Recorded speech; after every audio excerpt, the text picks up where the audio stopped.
Chatushika, first place. Tanuraksha, second place. Pratish, third place.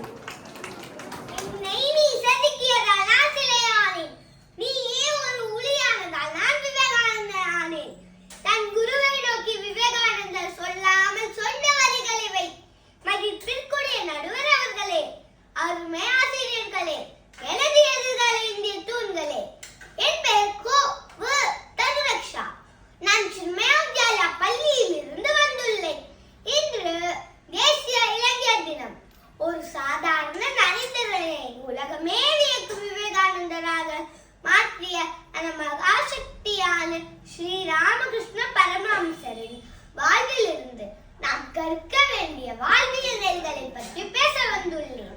மாணவர்களே, ஒரே நேரத்தில் பல விஷயங்களை மனதில் வைப்பவர் எதிலும் வெற்றி பெறுவதில்லை என்பது ராமகிருஷ்ண வாக்கு.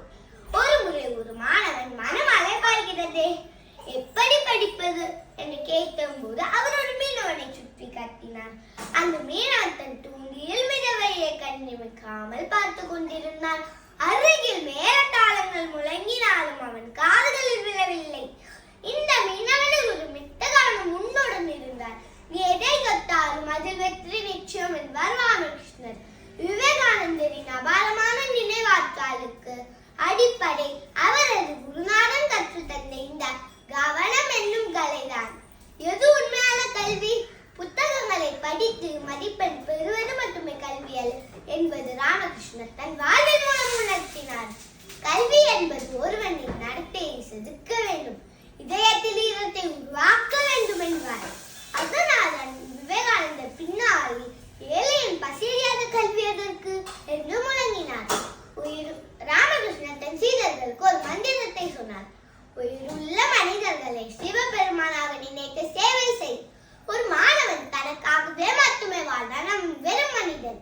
பிறருக்காக வாழ்ந்தான் ஒரு மாமனிதன். நரேந்திரனை ஒரு சாதாரண துறவியாக மட்டுமே முடங்கி விடாமல் பாரத தேசத்தின் விடிவெளியாக மாற்றிய பெருமை அந்த பரமஹம்சரே சாரும்.